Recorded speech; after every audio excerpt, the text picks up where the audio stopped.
You've been in the Congress, what, about a decade or so? Why is it so close this time around? Well, because George Soros and money from the West Coast is pouring into this district. My opponent doesn't even live in the district, barely campaigns in it, but you can buy a whole lot of TV and internet time with millions and millions of dollars pouring in from around the country. And so the money's not coming from the district, it's coming from outside the district, but it still spends on TV.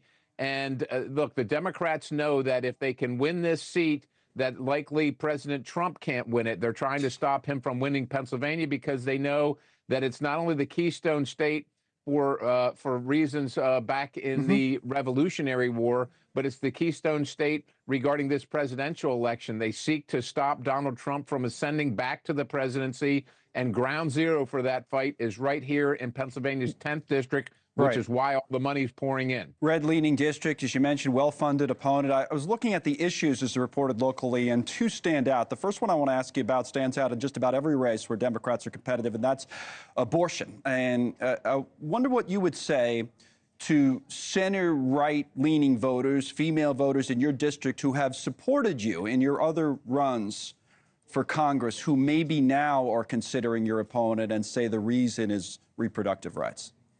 Well, the reason is because my opponent is completely distorting my position and my long-standing record. My opponent is just outright lying about it. Okay, what's your position then?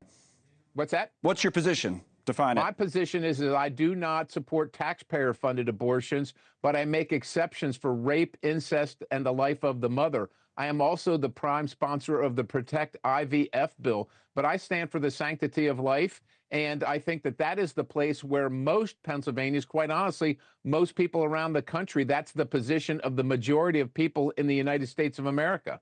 The local reports say the other issue that could be hurting you compared to past elections is the election of 2020. You were among the members of the House who really pushed hard to overturn the last election. And now I know you're involved with some of your colleagues in some election lawsuits that the New York Times wrote about today, saying the Republicans who led the election denial in 2020 are sowing doubt in 2024. These lawsuits would try to or could end up, as the reporting goes, disenfranchising some military families and Americans living overseas. And the reaction to it, as you see there, state election officials responding with outrage, noting that in a recent filing, if successful, the lawsuit would disenfranchise Americans voting overseas, including members of the armed forces. So, long way of setting it up for you to give you a chance to say, that must be a concern. I would assume, particularly members of the military, would be an important voting bloc for you that have supported you.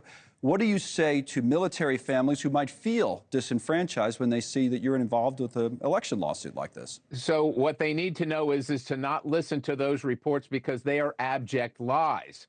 As a person who wore the uniform for over 3 decades and has voted absentee overseas when on deployment, there's nobody that seeks to protect those votes more than I. But when we have 30,000 of those coming into Pennsylvania as of Friday and 15,000 of them are unregistered, that's a concern for me because, as you might not know, it is illegal to vote if you are not registered. Yet right now, the Department of State is telling the counties to count those unregistered votes, which immediately makes the vote the actual vote of people that are registered to vote, that are legitimate, that are citizens of the United States serving overseas.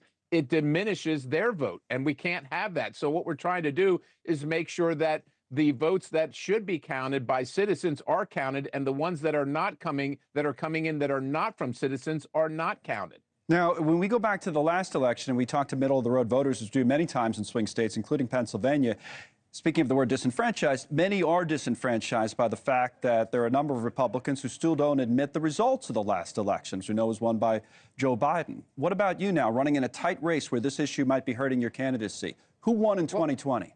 Well, I've told everybody, Joe Biden got 270-plus electoral votes. I know because I was at his inaugural and I watched him place his hand on the Bible and take the oath. The other way I know is because Pennsylvanians and the rest of the country have been paying the price ever since with Joe Biden and Kamala Harris at the reins of power. Thanks so much for watching. Just go to joinnn.com to find News Nation on your television provider. And don't forget to click the red subscribe button below to get more of News Nation's fact-driven, unbiased coverage.